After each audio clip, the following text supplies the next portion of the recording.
Assalamualaikum warahmatullahi wabarakatuh. Dan apa khabar semua? Salam Ramadan dan salam Malaysia Madani dan Ni Hao Ma, Venekum dan salam Malaysia Madani. Okey. So ni minggu pertama kita semua berpuasa ya semua. So harap semuanya dalam keadaan sihat walafiat. Okey.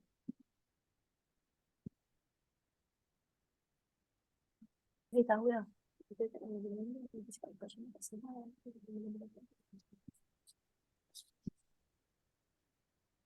Bye-bye. So saya mohon kerjasama daripada rakan-rakan semua yang mengikuti program kita di Buat Bicara Pakar 4.0 pada hari ini untuk bekerjasama untuk menekan button mute supaya bagi kelancaran program kita pada hari ini. Kita cuba mohon kerjasama rakan-rakan semua, insya-Allah kerjasama ini akan memudahkan dan juga memberikan manfaat kepada rakan-rakan kita lain juga. Okey, kita mohon kerjasama ya. Baik semua. So Cara kebiasaannya program ini akan bersiaran pada minggu kedua dan minggu keempat setiap bulan pada hari Jumaat 11.30 pagi dan 10.30 pagi hingga 11.30 pagi. Namun pada minggu ini kita ambil kesempatan daripada edisi khas. Edisi khas kita bersiaran pada minggu ketiga. Minggu ke satu dua. Minggu kedua minggu kedua kan tak salah saya. Minggu kedua minggu ketiga sekarang ni. So tak ada minggu apa tapi dipanggil edisi khas lah. Edisi khas Ramadan. Okey, kita nak ambil kesempatan ni supaya tajuk perbincangan ini kena pada masanya dan juga supaya kita iktibar pada rakan-rakan kita lain semua dan juga manfaat kepada kita supaya kita menjadi pedoman apabila kita kita dan semasa kita semua. Okey? Untuk makluman semua, program ini merupakan anjuran Persatuan Ekonomi Pengguna dan Keluarga Malaysia yang lebih dikenali sebagai MEKFI dan juga diberikan bersama oleh Jabatan Sumber dan Pengajian Pengguna Fakulti Ekologi Manusia Universiti Putra Malaysia. Okey.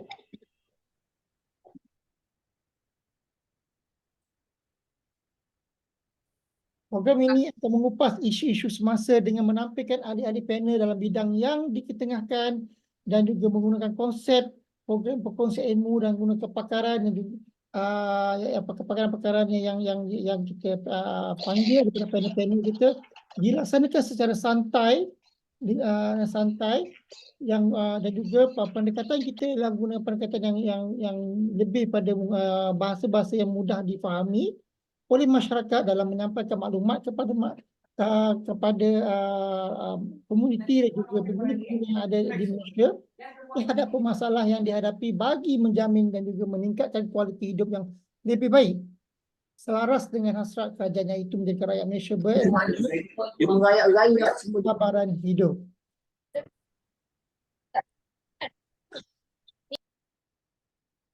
Okay. Saya mohon kerjasama sekali lagi pada rakan-rakan untuk menekan button mute supaya bagaimana melancarkan program kita pada pagi inilah. Okey. Okey, secara asasnya okey, episod kali ini menampilkan okey, tidak asing dan tidak bukan lagi dan kita sering bawa panel kita ini bila ada isu-isu berkaitan dengan isu pemakanan semua kan.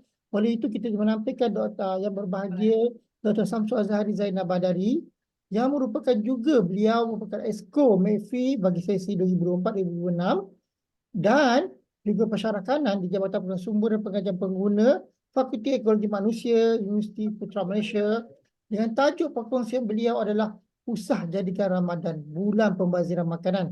Apa khabar Doktor? Sihat ke Doktor? Apa khabar hari ini, hari Jumaat yang barakah ni? Alhamdulillah, terima kasih Dr. Irwan atas jemputan untuk program ini. Terima kasih Doktor kerana sudi bersama-sama kita pada hari ini pada 15 Mac 2024 pada Jumaat pada 10.30 pagi hingga 11.30 pagi. Okey, untuk maklumat rakan-rakan yang mengikuti program kita pada pagi ini, bagi kelancaran, sekali lagi saya ingatkan kepada rakan-rakan yang mengikuti program kita pada pagi ini, adalah kita mohon kerjasama rakan-rakan kita semua untuk menekan button mute supaya bagi kelancaran program kita dapat dilaksanakan dengan baik. Namun begitu sekiranya sahabat-sahabat, tuan-tuan, datuk, Tan Sri, Prof, datuk, Encik dan Puan ingin bertanya soalan berkaitan tajuk perbincangan kita hari ini, dipersilakan. Kerana kita tak ada format yang tertentu, kita buat secara santai supaya pendekatan kita mudah difahami. Jadi tuan-tuan boleh tanyakan terus kepada panel kita ataupun boleh menuliskan soalan itu di ruangan chat. Saya sebagai panel atau moderator pada program pada pagi ini, saya Dr. Irwan Syawang Yusof akan mengambil soalan-soalan tuan-tuan dan perempuan untuk diajukan kepada panel kita pada pagi ini. Okey? Okey, tuan-tuan dan perempuan, kita selalu dengar bila tibanya bulan Ramadan ni, macam-macam lah kita dengar kan, dengan dihidangkan pelbagai-bagai hidangan yang kata dinanti-nantikan oleh semua orang. Semua orang lah. Dengan bazar Ramadan ni, dia tumbuh bak-bak cendawan semua kan. Jadi saya nak kongsi sedikit dapatan lah yang kita baru baca baru-baru ni pada 12 Mac 2024 ni. Ada satu akhbar ya, tempatan ni menyatakan kira-kira 22 juta umat Islam di Malaysia yang mula berpuasa pada Ramadan ni, bulan ini, dianggarkan akan berbelanja sekitar 30 bilion untuk juadah berbuka puasa sepanjang Ramadan tahun ini. So saya dengar, saya baca, saya bulu roma saya macam naik teruslah. So kenapa gitu? 30 bilion bukan jumlah yang sikit. Ini maksudnya berbelanja ni untuk juadah berbuka puasa, sama ada berbuka puasa di rumah ataupun di mana di restoran-restoran ataupun di hotel-hotel. So diramalkan juga pada jumlah itu 12 juta orang dijangka berbelanja 150 juta sehari atau 5.4 bilion sebulan di bazar Ramadan, manakala selebihnya di restoran-restoran di hotel. So, tuan-tuan, adakah ini perkara yang kita nak dengar? Bagaimana? Itulah topik dan bidang kita hari ini. Okay, doktor kan, kalau kita dengar ni macam bunyinya macam betul ke rakyat Malaysia kita macam ni? Okey doktor, saya ada soalan kepada doktor ya, untuk mulakan kita punya tajuk kita yang agak macam bunyinya panas tapi baik untuk kita semua, menjadikan tauladan dan juga pandangan, juga panduan kita bersama. Boleh doktor jelaskan dari pandangan doktor, mengapakah apabila tiba je bulan Ramadan doktor kan, akan berlaku pembaziran makanan yang agak luar biasa doktor daripada kebiasaan. Dulu kita dah tahu dah trend kita kat Malaysia ni memang berlaku waste tu memang banyak lah. Bila bulan Ramadan ni macam 2-3 buah gunung bukit boleh terhasil dalam masa sebulan tu. Mengapa berlaku begitu doktor? Boleh doktor kongsikan doktor? Silakan. Okey, terima kasih kepada Dr. Irwan atas soalannya. Okey, bila kita sebut tentang pembaziran makanan ni memang berlaku setiap hari lah. Dan cuma yang mengejutkan pada bulan puasa apabila kebanyakan daripada pengguna ni nafsu makan dia tu lebih meningkat daripada hari-hari kebiasaan. Dan kalau kita lihat ya, sebenarnya daripada kajian yang telah dibuat oleh CAP, Persatuan Pengguna Pulau Pinang, yang menunjukkan peningkatan sebanyak 15 ke 20% dari segi pembaziran makanan berbanding pada hari-hari biasa pada bulan Ramadan. Dan dikatakan lebih kurang 90,000 tan makanan pada bulan Ramadan telah dibazirkan. So, kenapa ini berlaku? Yang ada beberapa faktor yang kita boleh tengok dekat sini. Yang pertama, apabila pengguna itu sendiri, pengguna dia tidak merancang apa yang dia nak makan untuk berbuka. Especially tadi Dr. Irwan ada sebutkan tentang perbelanjaan yang banyak semasa bulan Ramadan sahaja berbanding pada hari-hari biasa ya. Dan kalau kita lihat dekat sini apa orang kata di bazar Ramadan tu sendiri pelbagai pilihan makanan disediakan sehingga kita sebagai pengguna especially orang pengguna Muslim lah ya, orang-orang yang beragama Islam ni, salah satu kenapa kita kena berpuasa adalah untuk menahan nafsu, dan termasuk juga nafsu makan. Masalahnya sekarang ini apabila nak masuk je waktu berbuka puasa, semua benda yang dia nak makan tu ada di depan mata, especially bila kita pergi kepada bazar Ramadan lah. Sama juga bila kita pergi kepada buffet-buffet Ramadan di hotel ataupun di restoran-restoran yang mana dia menyediakan pelbagai jenis menu. Boleh tak kita bayangkan ya, katalah satu restoran tu menyediakan lebih kurang 50 ke 60 jenis makanan. Kita sebagai pengguna, boleh tak kita makan dalam satu masa ataupun waktu berbuka tu sehingga pukul 8 ke 9 malam sebanyak 60 jenis makanan? Itu kita kena fikirkan dulu ya sebagai pengguna. Yang kedua, kalau kita tengok di sini, pembaziran tu berlaku sebab uh, kita tidak merancang apa yang kita nak makan. Okey, pembaziran boleh berlaku bukan saja di luar, bila kita membeli makanan di bazar, bila kita tempah ataupun booking buffet Ramadan, tapi pembaziran boleh juga berlaku di rumah. Especially di rumah, kalau kita lihat apabila nak berbuka puasa, sepatutnya Dah simpan, kita okey. sepatutnya kita sebagai pengguna, especially yang menyediakan makanan, ibu-ibu ataupun mereka yang menyediakan makanan, mereka perlu merancang apa yang nak dimasak untuk berbuka pada hari ini. Sepatutnya perancangan menu tu selalunya boleh dibuat dalam tempoh seminggu ataupun 2 minggu, bergantung pada keupayaan kita lah. Dan bila kita dapat merancang menu, so that kita akan membeli bahan mentah yang hanya untuk dimasak pada hari tersebut sahaja ataupun pada minggu tersebut saja. Ini salah satu cara bagaimana kita nak mengurangkan pembaziran makanan berlaku. Yang ketiga, kalau kita lihat, pembaziran makanan juga disebabkan oleh bukan saja nafsu kita nak makan dan sebagainya, tapi penjual, peniaga di bazar ni, kebanyakan mereka adalah peniaga-peniaga, orang kata peniaga baru yang tidak pernah ataupun tidak pernah berniaga. Tiba-tiba bila ada bazar, mereka ambil gerai dan mula berniaga. Dan bila mereka berniaga ni, mereka tidak tahu bagaimana cara untuk membeli untuk bajet bahan mentah dan sebagainya, boleh menyebabkan pembaziran berlaku dekat situ juga apabila mereka membeli secara berlebihan. Dan masalah di bazar-bazar Ramadan sekarang ini adalah kebanyakan daripada peniaga-peniaga yang tidak pernah berniaga ini akan meletakkan harga yang tinggi, dan ini juga pembaziran kewangan pun boleh berlaku jugalah.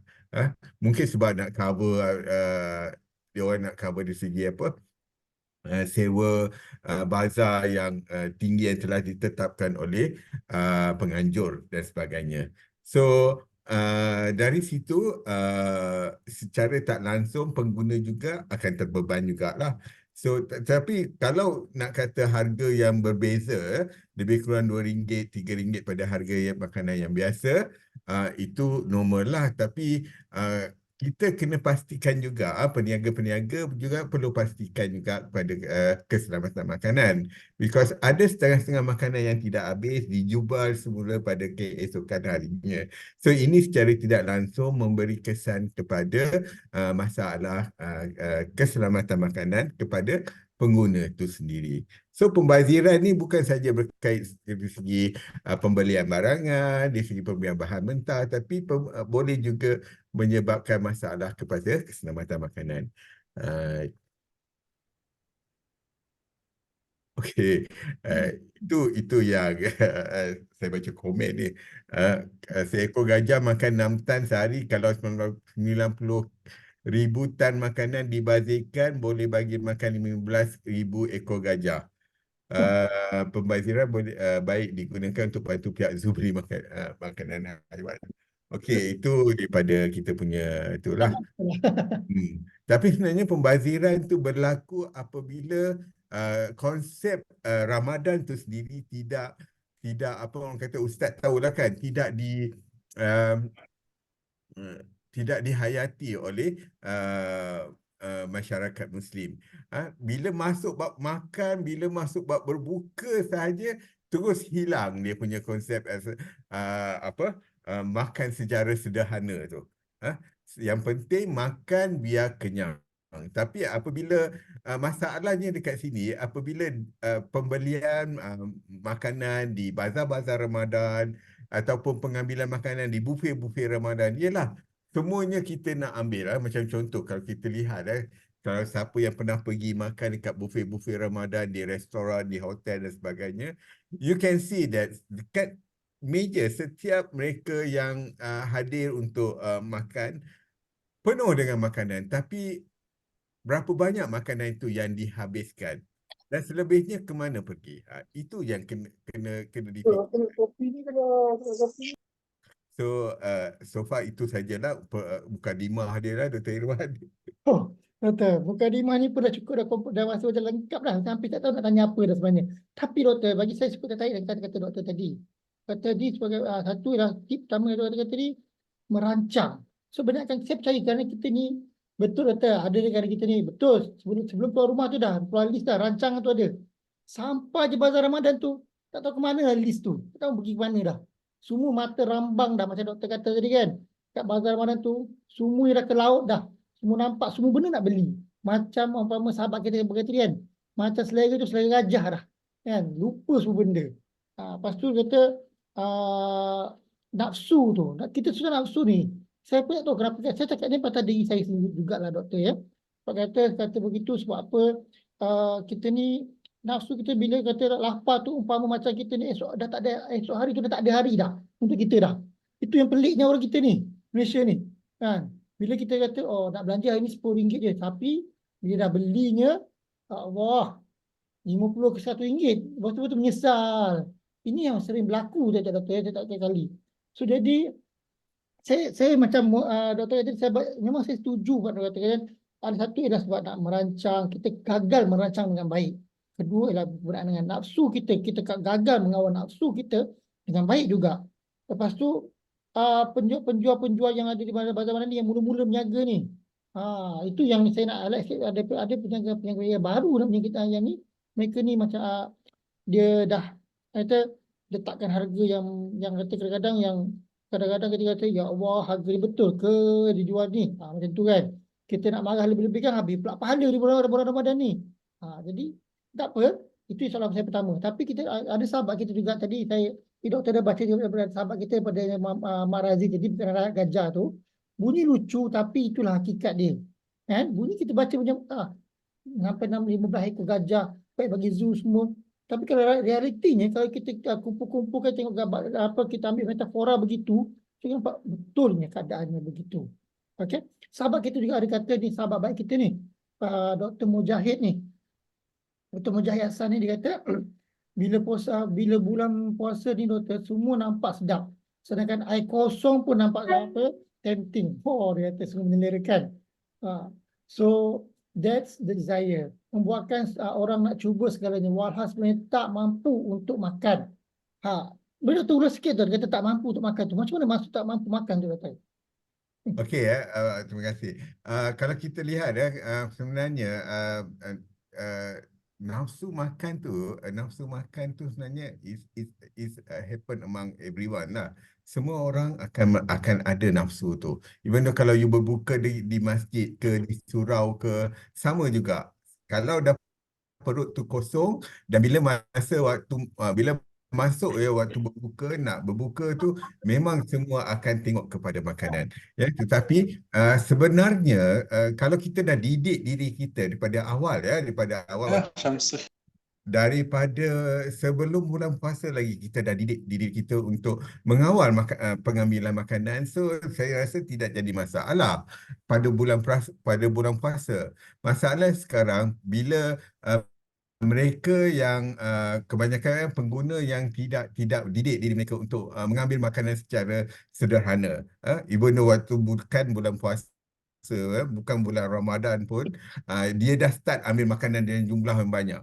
Sama juga bila berpuasa. Bila dah berpuasa, bila waktu berbuka tu, they start to take lots of food. Mula mengambil makanan dengan jumlah yang banyak sebab dia rasakan diri mereka boleh makan yang boleh habiskan makanan tersebut. Sedangkan bila dah start dia berbuka, bila dah mula makan makanan satu jenis ataupun dua jenis makanan, kita dah cepat kenyang.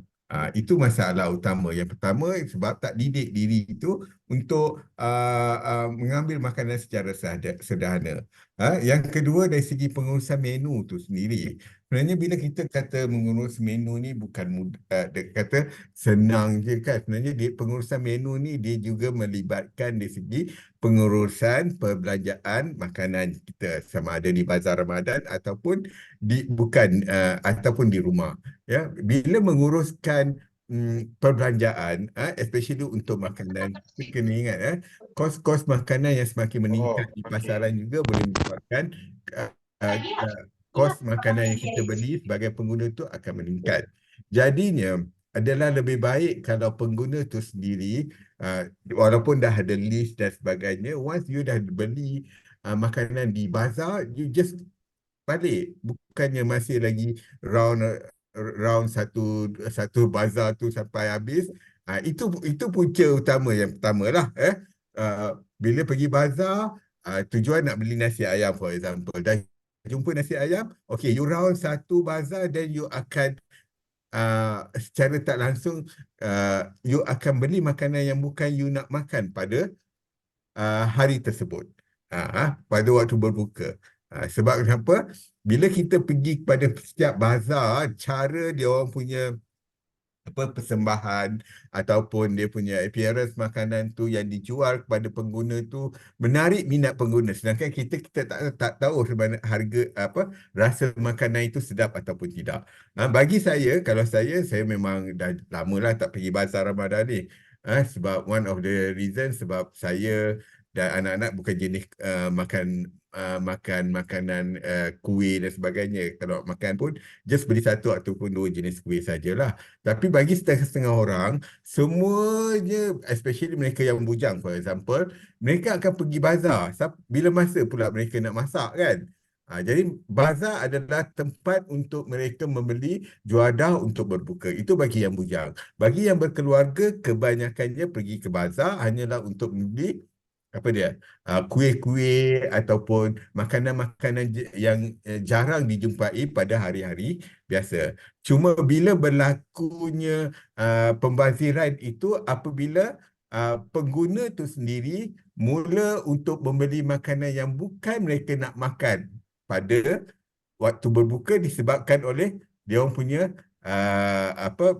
pengaruh ataupun persembahan makanan tersebut menarik minat pengguna untuk membeli makanan tersebut. Itu yang kata Dr. Mujahid kata tempting ya. Yes, tempting tu memang tidak boleh dikawal. Sebenarnya peniaga dia ada style dia untuk menarik minat pelanggan ataupun pengguna untuk membeli produk mereka. So macam mana dia orang buat, itu yang menyebabkan ada setengah-setengah kepada kita ni pengguna ni, kita dah tak nak beli kata kuih A ni, tapi sebab nampak macam menarik, nampak macam sedap, so kita beli juga. So bila pergi ke gerai lain pun sama. That's why kalau boleh, bila pergi bazar tu, once you dah dapat apa yang you nak, tak perlu nak round dah kot. Itu saya punya cadangan lah. Tapi kalau nak round pun juga, so get ready lah untuk habis duit dalam poket tu. Ya? Okey, Doktor. So, kita sekarang tengah soalan yang bertalu-talu masuk banyak ni. Dan kita punya tamu, Alhamdulillah, 240 orang. Memang tajuk kita memang tengah hangat sekarang ni. So, tadi saya ambil satu dua Doktor punya keyword kata, tip yang saya paling saya suka tertarik tadi adalah jangan round satu jangan tawaf. Kan? Jangan tawaf satu Ramadan tu. Maksudnya, dia akan mengugat iman kita yang dengan persembahan makanan-makanan ini. Walaupun kadang-kadang kita dah ban dah. Tahun lepas kita dah ban lah kedai ni. Kita tak nak kedai ni. Tak nak. Tapi bila nampak je, terus tergugat iman, luntur semua apa yang kita kebalkan diri kita tu. So begitulah kerabat kita kan, doktor kan? Tentu. So tip doktor kata, jangan pergi lebih daripada jumpa apa surround tu. Kalau ada jumpa barang yang nak beli, terus keluar. Okey, saya tip yang sangat bagus. Dan kadang-kadang kita ni, orang kata doktor kan, nak ambil mood nak pergi Ramadan tu. Suasana. Kan? Dan bila suasana tu yang menyebabkan duitnya pun laju je keluar, tak sedar. Mula-mula, jadi mungkin saya rasa idea tadi jangan pergi Ramadan pusing round tahun round tu, satu keadaan baik. Kedua, bawa duit tu cukup-cukup je. Tapi doktor, ada kawan-kawan kita ni ada kata tadi. Jadi saya nak highlightkan soalan daripada rakan kita. Satu disadangkanlah berkenaan Mak Razi ni disadangkan. Saya cadangkan kita adakan kempen berbuka puasa mengikut sunnah, bukan ikut nafsu. Okey, ini satu cadangan baik. Kita boleh fikirkan kemudian. Okey, satu. Kedua, bersahabat kita Firdaus, saya ambil pendekatan untuk mengelak ke bazar. Sebab dah tahu kalau ke bazar pasti rambang mata. Ya, betul. Semacam semua orang akan tergugat iman, cair iman dia terus. Dengan juadah-juadah yang dihamparkan tu. Untuk beli juadah buka puasa, masak di rumah saja. Ya, itu saya kata tip yang baik. Betul ya, betul? Ada soalan kita yang ini saya tertarik sikit doktor daripada sahabat kita Cik Tarmizi Jamal ni. Adakah sistem bayaran menggunakan QR Pay? Yang baru ni doktor. Adalah salah satu sebab rakyat Malaysia senang berbelanja di bazar sehingga terlebih bajet. Mungkin doktor ni berpandangan, adakah betul ke pandangan sahabat kita ni doktor? QR Pay jadi punca tu diri kita yang tak ada pandai mengawal ni doktor. Nafsu tu. Macam mana doktor? Okey ya. Berkenaan dengan perbelanjaan, kita tengok pada perbelanjaan QRP tu. Actually QRP ni ataupun dia bagi digital punya cara untuk membayar, QRP dia membantu especially pengguna untuk supaya tidak membawa wang yang betul lah. Cuma dari segi pembayaran tak semua, seingat saya, setahu saya lah, tak semua gerai di bazar tu yang terima QRP sebab QRP ni kadang bila time nak bayar tu dia bergantung pada sama ada internet line yang okey dan sebagainya. Jadi saya tak rasa QRP itu sebagai satu punca menyebabkan perbelanjaan secara berlebihan. Tapi yang saya tekankan tadi lah, tempting tu, macam Dr. Mujahid cakap tadi, tempting. Nafsu ataupun bila kita tengok makanan kita nak rasa. That is yang menyebabkan kita akan berbelanja secara berlebihan. QRP tu kan, for example, QRP tu kalau duit tak ada dalam akaun memang dia tak akan lepas. Tak So guna. salah kan. Jadi itu bukan satu punca lah, tapi yang punca utama lah sebagai pengguna memang kebanyakan daripada kita memang tidak boleh nak kawal nafsu tu. Sebenarnya boleh nak kawal kalau kita dah didik awal-awal kan. Dan yang konsep okey, dan lagi satu dari segi pembaziran ni, sebenarnya ada saya terbaca dekat meeting dekat chat tu, undang-undang, sebenarnya kita dekat Malaysia tak ada undang-undang yang boleh mendakwa mereka membazir makanan ni. Memang tak ada, memang tak ada. Even dalam akta makanan pun memang tak ada yang menyatakan bahawa mereka yang membazir boleh dikenakan denda dan sebagainya. No, tapi dia bergantung juga. Ada setengah-setengah kedai ataupun restoran yang telah ada dia buat peraturan, especially Penalti yang betul? UK ni, yang mana kalau you tak habiskan makanan, you kena bayar lebihan makanan tersebut. Itu salah satu cara untuk mengawal pembaziran di kedai ataupun di restoran. Tapi di bazar kita tak boleh buat macam tu. You tak habis, you kena bayar. No. Di bazar apa yang kita beli, itulah yang kita bawa balik. Ya. Cuma itulah dari segi pendidikan kita, sebenarnya kita kena didik anak. Pendidikan untuk makan secara sederhana ni sebenarnya dah lama pihak Kementerian Kesihatan dah cuba wawarkan kepada pengguna. Cuma dianya tidak secara menyeluruh. Saya rasa guru-guru di sekolah, for example, guru-guru pendidikan kesihatan, guru-guru pendidikan jasmani dan kesihatan dan sebagainya boleh membantu untuk mendidik anak-anak kita ni start daripada kecil lagi, makan biar secara sederhana. Konsep makan secara sederhana ni merupakan salah satu prinsip dalam garis panduan diet kebangsaan kita, ya. Mana kalau kita dapat makan secara sederhana, secara tak langsung kita dapat memastikan tahap kesihatan kita berada pada tahap yang optimal. Cuma itulah, sanggup tak guru-guru ni buat, sedangkan kalau saya pernah banyak tahun lepas saya banyak bagi talk dekat sekolah-sekolah tentang makanan sihat ni. Saya boleh lihat kebanyakan guru yang mengajar pun dia tidak mengamalkan. Itu masalahnya. Macam mana bila kita tak amalkan, kita nak mengajar pada anak-anak. Itu yang kena perlu dipikirkan semula lah. Baik doktor, baik doktor. Saya rasa doktor punya perkongsian tu dah cukup, dah menjawab soalan daripada sahabat kita tadi. Bukanlah punca QRP tu kita tak ada kawal. Dan kalau tak ada duit tu, buat macam mana pun, scan macam mana pun tak keluar, yang tak dibayar pun. So konsep dia kan, satu je. So jadi bergantung kepada diri kita, bagaimana kita didikkan, macam doktor kata tadi, mendidik diri kita daripada peringkat awal tu, pada dia anak-anak kita makan secara bersederhana. Semua yang sederhana ni. So jadi masalah-masalah, jadi benda-benda gini yang menyebabkan makan sederhana. Ya betul, kalau kita mudahnya kita bercakap makan sederhana. So maksudnya pada saya, macam doktor kata, didikan dari awal itu, didikan daripada sekolah dari kecil, kita didik pada awal mungkin menjadi satu kebiasaan kepada kita semua. Tapi kalau kita tak didik daripada awal, so bila kita nak orang buat masa-masa bila berlaku bulan Ramadan saja, dia menjadi satu sukar. Jadi ini satu kesukaran lah. Dan doktor, saya juga tertarik dengan salah satu keadaan doktor, ya. Dan saya ada terdengar juga lah dari satu amalan juga, dia di masjid-masjid ada juga mereka buat berbuka puasa, makan berbuka puasa, iftar tu, ya, moreh semua tu. So bagi saya ini bukan satu kaedah kita boleh berjimat sebenarnya. Bawa family pergi sana bersama, kita beribadah di masjid sekali, mana kita boleh buka puasa, solat tarawih, dan kita terus maaf sekali dan keluarga. Jadi saya rasa kalau kata nak suasana Ramadan tu, kenapa kita tak ambil suasana Ramadan di masjid itu? Itu yang kadang saya tanya diri saya juga kan. Kita sibuk nak pergi nak ambil suasana di Ramadan, nak habiskan duit di bazar Ramadan dan berlaku pembaziran. Sedangkan kenapa kita tak pergi je dekat masjid? Ini yang kita tanya juga doktor. Kenapa doktor keadaan gini macam ya, ada kita tu izin masjid penuhi? Macam mana doktor?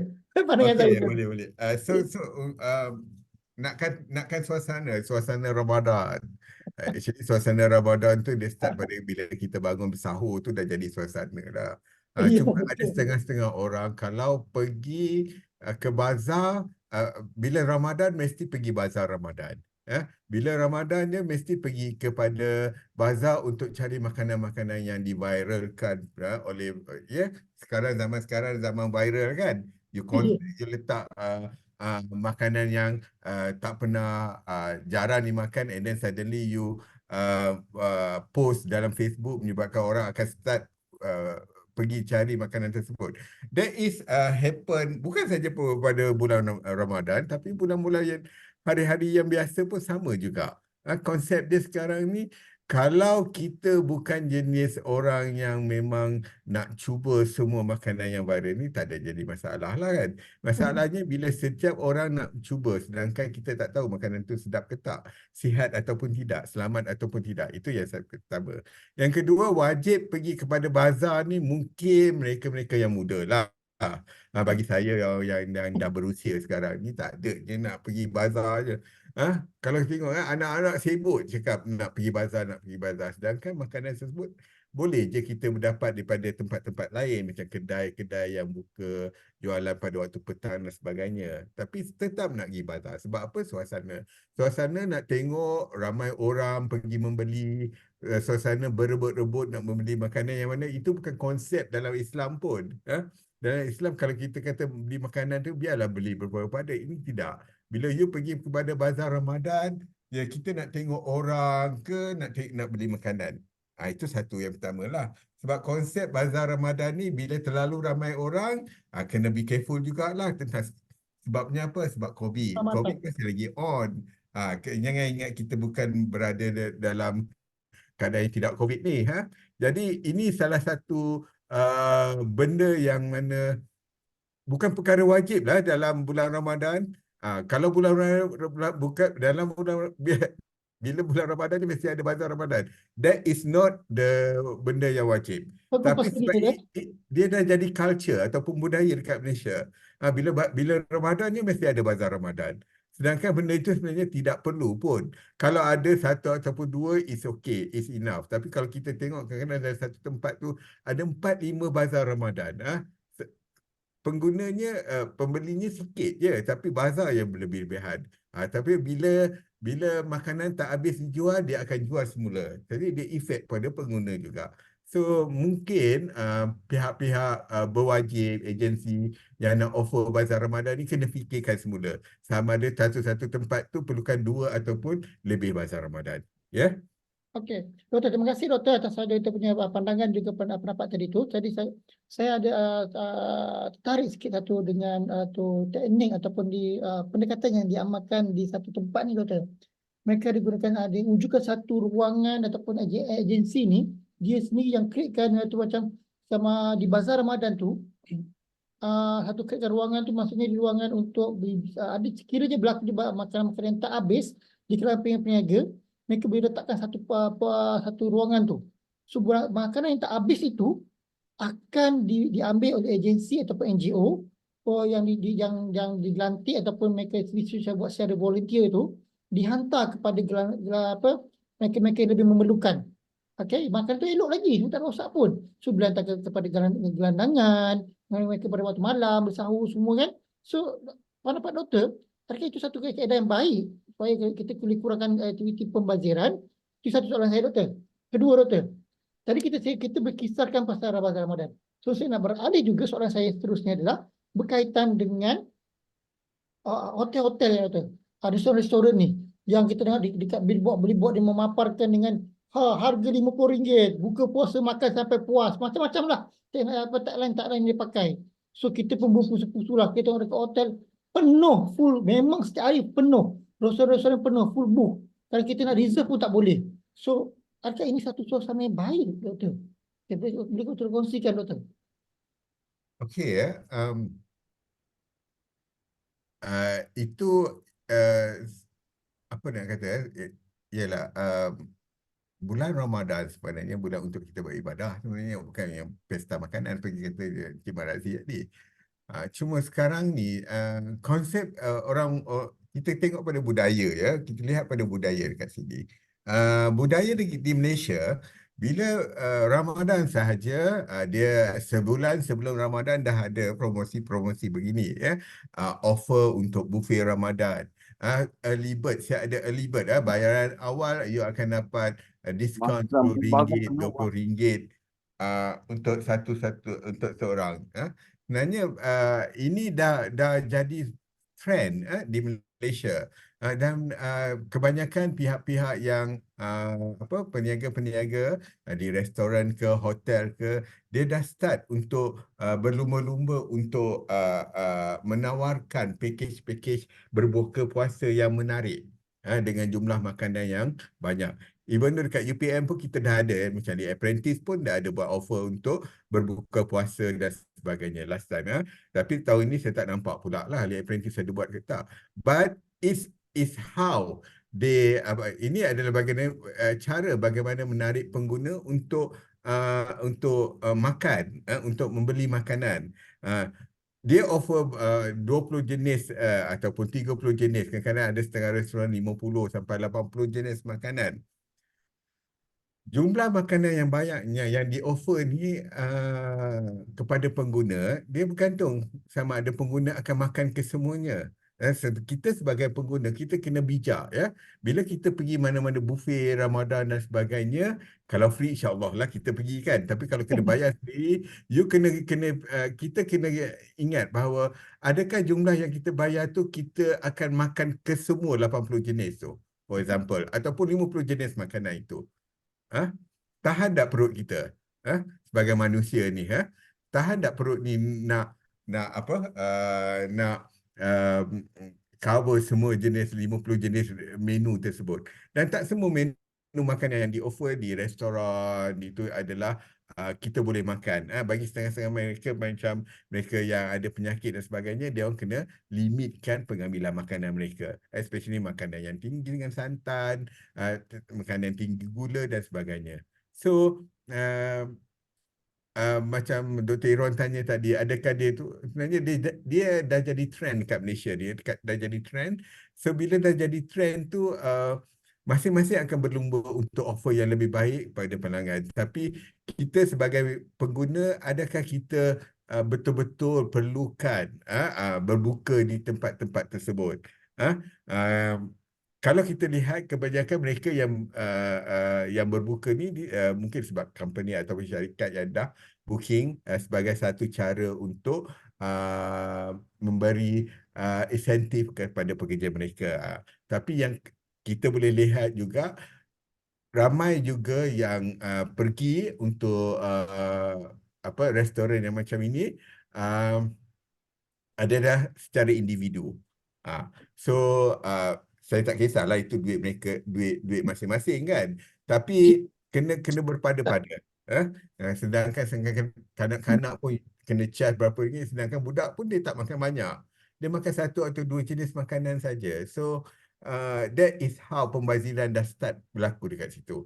Ya. Baik. Dan lagi satu saya nak sentuh tentang yang gelandangan tu. Memang ada syarikat-syarikat yang mana dia kumpulkan makanan yang berlebihan tu beri pada pihak gelandangan, tapi tak semua. Dan tidak semua orang yang boleh berbuat begitu. Ada setengah-setengah NGO yang buat, tapi di segi kerja-kerja sukarela ni dekat Malaysia ni masih bukan lagi masih orang kata Jadi trend lah kan? Bukan ya, bukan jadi trend lah, belum lagi. boleh lagi. Okey. Okey, baik Doktor. Terima kasih Doktor atas ulasan tu. Sebelum saya ke soal-soal seterusnya, saya ingin baca sedikit lah ulasan dan cadangan dan komen daripada sahabat-sahabat kita yang daripada di talian ini. Razi, terima kasih atas soalan tu. Dia setuju dengan pandangan Dr. Sam, Dr. Samsul. Didik diri berbuka puasa secara sederhana supaya mencapai matlamat puasa menjadi hamba berbuat takwa, membazir jauh daripada bersifat takwa. Manakala sahabat kita daripada Ahmad Fatin, Fatin bin Muhammad Fazli, ada soalan dia kita, soalan dia Dr. Samsul dah jawab, cuma saya nak naikkan soalan tu supaya nampaklah kita berkongsi dan ambil soalan beliau. Soalan beliau tadi, dalam kes pembaziran ada ke apa-apa undang-undang berkaitan dengan yang boleh disabit yang membazir khas di bazar? Sebab tadi panel kita dah jawab, tak ada lagi dan agak sukar untuk laksanakan. Cuma yang ada dah buat ni adalah kita ada pengusaha restoran ada buat menggunakan penalti atau denda sekiranya berlakunya makanan tu dibazirkan. Okey, soalan kedua beliau dalam pembaziran juga, tak boleh ke kelebihan itu diagihkan kepada golongan berkeperluan yang kita tahu dalam keadaan ekonomi ada hidup yang sukar itu. Itu pun dari panel kita dah jawab. Memang ada NGO yang buat begitu, tapi masih kesedaran tu masih sikit. Yang tak ramai yang nak berbuat demikian, kerana kita sibuk nak buka puasa ketika itu. Tak ramai yang rasa nak volunteer, nak buat baik itu semua kan. Jadi itulah soalan dia. Manakala Dr. Mujahid, kita ada kongsi juga pendapat beliau. What you think of konsep sesengah individu dengan wajib jejak kaki di bazar Ramadan? Setahun hanya 30 hari. And this time we can find banyak makanan yang jarang dijumpai dan then this time viral mengambil memori. Inilah trend kita sekarang, Doktor. Semua nak viral, semua nak ni. This time. Tapi memang duitnya memang bukan time. Duitnya memang laju, dia tak tunggu masa. Dr. Mujahid memang betul nak tunggu, nak ambil suasana lah, nak tunggu masa lah. Ini bazar Ramadan setahun sekali je. 30 hari je. Ya betul. Kalau 30 hari, kalau satu hari habis RM100 kali 30 hari berapa ribu. Is worth it? Tak worth it langsung pun. Okay. Lepas tu ada soalan kita, ada kawan kita daripada Malaysia, sekali lagi kata puasa adalah bulan Ramadan, bukan bulan pesta makanan. Betul, setuju. Okey, sahabat kita Muhammad Ashraf daripada IBS. Assalamualaikum dan selamat pagi. Waalaikumsalam, selamat pagi. Dia bukan soalan, dia bertanya khabar. Dia memberikan salam kepada kita. Dr. Mujahid pun ada kata, saya dah lama tak ke bazar Ramadan sejak pengalaman membeli makanan makanan basi. Ini pun satu. Tadi saya sebut tadi berkenaan dengan makanan apa, makanan tu ada yang berulang-ulang disimpan lagi. Contoh ada itu ayam tu tak habis, dia bukan beli apa 30 ekor, jual hanya 10 ekor itu jual. Besok lagi rotate balik, recycle lagi. Dapatlah makanan basi, dia tak berkualiti pun jadi virus pun ni. So jadi kita diam, jadi makanan kita semula kita pula beli makanan tu dengan harga sama yang kita beli sebelum ni. So kita tahu ke tak tahu. So inilah yang panel kita dah kongsi tadi dah. Iaitu kari pap angin isi tak ada. Ini biasa, jangan cakap lah. Yang kata kari pap dia Dr. Mujahid. Segala bentuk kuih donat kalau tekan angin, apa tekan jari pun tenggelam. Tak nampak jari dah. Okey. Okey, Dr. Mujahid pun kata this best thing is some penyaja membuat inovasi makanan dengan mengubah lebihan makanan semalaman dengan menu baru ataupun makanan baru. Contoh kari pap bihun, nasi goreng goreng dan juga macam-macam. Dulu satu ketika dulu kita pernah dengar kuih ke apa kubah guling tu kan. Virus sangat sanggup daripada KL pergi ke Kelantan tu. Nak pergi semata-mata nak beli kubah guling. Itu ya, saya fikir-fikir betul ke kita ni, betul ke tindakan kita ni sanggup nak spend masa nak pergi sana. Konon-kononnya nak rasa. So ada soalan kita daripada sampai ini daripada Dr. Mujahid, ada soalan lagi. Dia ulah juga, this is time for the hotel untuk merebut peluang sehingga membuka kapasiti ruang baru semata-mata untuk memaksimumkan customer. Bulan Ramadan is the chance for hotel memaksimumkan profit. Yes, betul, tak salah. But berbalik semula pada diri kita. Betul Dr. Panel kita. Okey, dia soalan. Ini soalan ni mungkin doktor boleh jawab. Pernah tak ada kajian mengkaji money spent by individu hari biasa versus Ramadan? Adakah kita lebih berbelanja bulan Ramadan atau sebaliknya, and how much peratus perbelanjaan? Ini mungkin doktor boleh ada, mungkin doktor ada kajian ataupun ada sedikit bacaan yang doktor ada nampak kan berkenaan dengan perbandingan atau bulan Ramadan kita spend macam mana doktor. Mungkin doktor boleh ulas sikit doktor kalau ini. Okey ya, terima kasih ya Dr. Irwan. Okey, berkenaan dengan yang kajian pada bulan Ramadan ni. So far saya belum lagi dapat, saya belumlah membaca. So far belum ada kajian lah so far yang seingat saya. Tapi di Jabatan Pengurusan Sumber dan Pengajian Pengguna ada beberapa kali kajian telah dibuat untuk perbelanjaan di musim perayaan. So boleh dilihat di sini, mungkin kita boleh mengambil contoh kat sini, perbelanjaan akan meningkat lebih lah berbanding hari biasa untuk perbelanjaan. Tapi pada bulan Ramadan belum lagi ada kajian dan mungkin dia salah satu cara, that is a good thing lah untuk kita, untuk mana-mana penyelidik untuk buat kajian on this lah. Sama ada perbelanjaan pada bulan puasa tu lebih ataupun tidak dan sebagainya lah. So far kajian untuk ini masih belum lagi dijalankan. So far saya belum pernah jumpa lagi lah kajian ataupun artikel berkenaan dengan perbelanjaan pada bulan Ramadan. Ya, tapi perbelanjaan on perayaan dah ada. Baik, saya rasa itu mungkin kita boleh lihat doktor ya. Nanti kita boleh insya-Allah. Berikan satu panduan juga, kita boleh kongsi maklumat ini kepada agensi kerajaan di mana-mana berkenaan bagaimana trend rakyat Malaysia kita ni berbelanja di bulan Ramadan.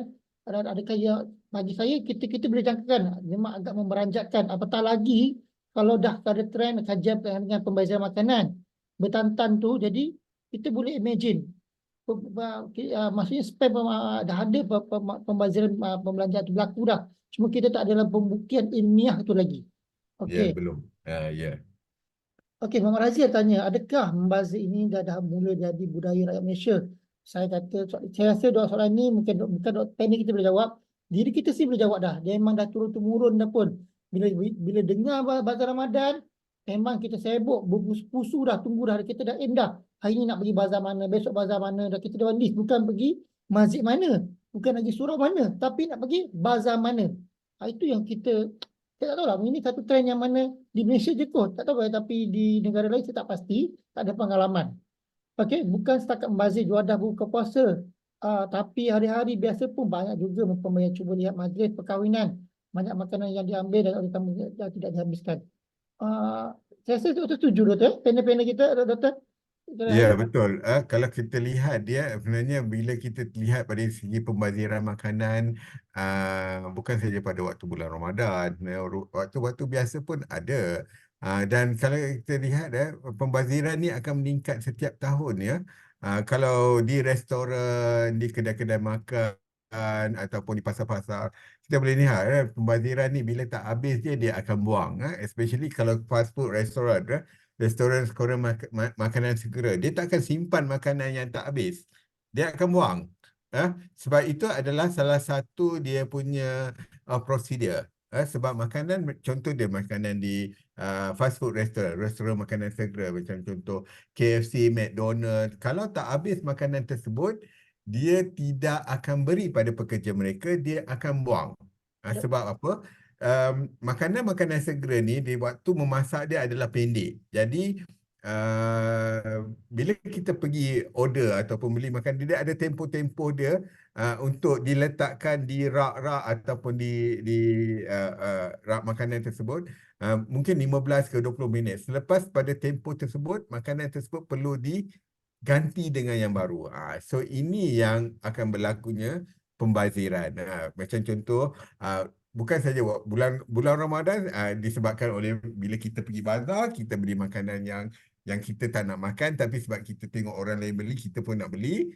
Ataupun bila kita beli makanan tersebut tak boleh dimakan, terpaksa dibuang. Dan kalau kita memasak pula, memasak secara berlebihan, katalah ada 5 orang kat dalam rumah tu, masak untuk 10 orang. Sebenarnya boleh je kalau you nak masak sekali untuk bersahur. Tapi ada setengah-setengah orang yang mana bila dia masak, dia setiap kali nak makan, dia akan masak benda yang baru.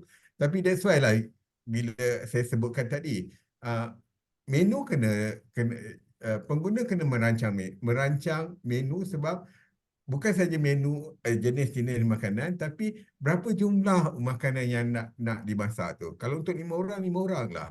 Jangan masak secara berlebihan, sebab ini yang boleh menyebabkan pembaziran makanan berlaku. Bukan saja pada bulan Ramadan, tapi waktu hari-hari biasa pun banyak. Sebabnya konsep saya refer pada orang Melayu lah. Konsep orang Melayu biar berlebihan, jangan tak cukup. Tapi konsep saya, masak cukup-cukup, jangan membazir. Itu yang sepatutnya. Masak cukup-cukup. Dah habis masak, untuk yang next meal, masak lagi. Masak simple pun jadi. Jadi tidak membazir. Sebab apa? Kebanyakan daripada kita, bila kita dah masak berlebihan, orang tak habis, makanan tu masuk di dalam peti ais. Tapi bila esoknya, adakah makanan tu akan dipandangkan semula? Tidak. Dia akan start masak benda yang baru. So ini merupakan salah satu habit yang menyebabkan pembaziran makanan bukan saja berlaku di restoran, di hotel, di pasar raya, tapi juga boleh berlaku di rumah.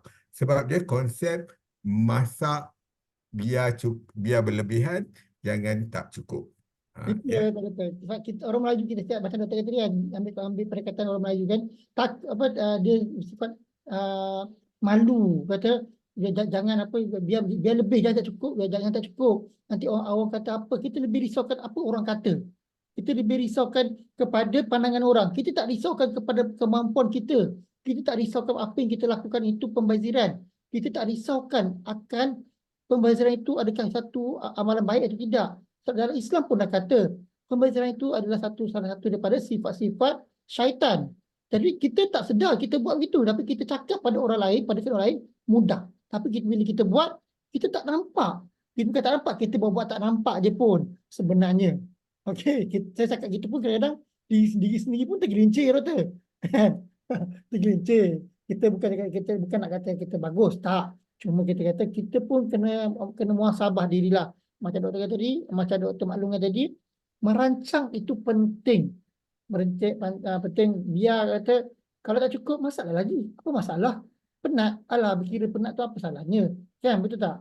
Daripada kita nak kena bazir kan. So, sekarang ni saya ada satu soalan lagi, doktor. Bukan soalan ni pada kawan-kawan kita, ada fan Zoom 4 ni kan. Ni dia punya owner dia. Kata dekat newspaper, kan setiap kali Ramadan, ada 20,000 tan makan dibuang terus ke dalam tong sampah. Elakkan pembelajaran. Betul. Terima kasih atas nasihat itu. Terima kasih. Dan ada ni sahabat kita juga daripada Ira iPad. Ada kata, jom cabar diri untuk tidak ke bazar. Memulakan dengan seminggu pertama dahulu.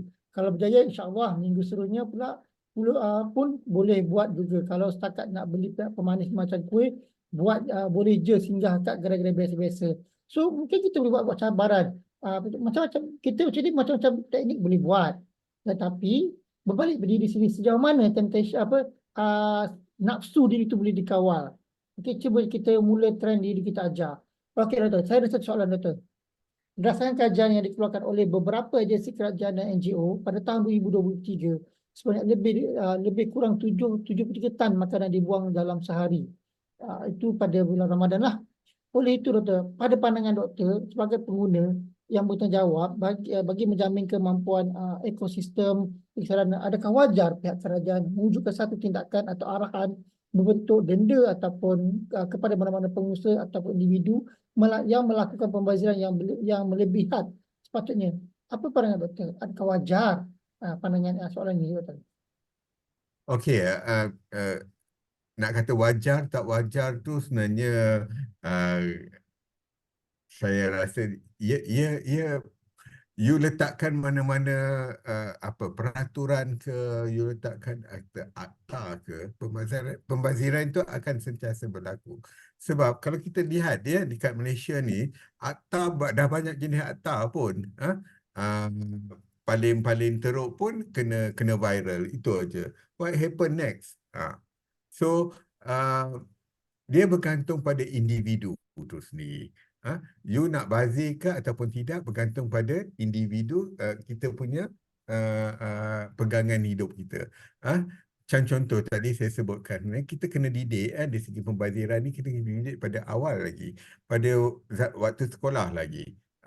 Tapi ialah kita tak nak membebankan guru, tapi kita boleh selitkan dalam pendidikan ataupun subjek-subjek yang contoh pendidikan kesihatan, contoh ada dalam subjek pendidikan moral dan sebagainya, yang mana perlu ditekankan tentang pembaziran ni, keburukan pembaziran ni dan apa kesan-kesannya kepada alam sekitar, kepada masyarakat dan sebagainya.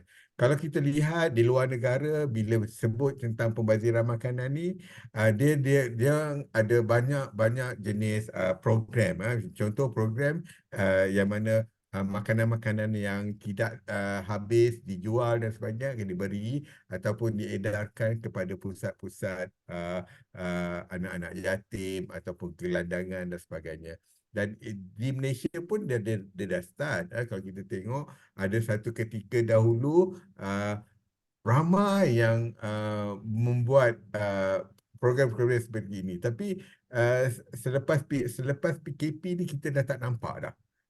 Kemana perginya NGO yang dulu rajin untuk memberi bantuan kepada gelandangan dan sebagainya. Sekarang dah mungkin ada tapi dah tak banyak. Ya.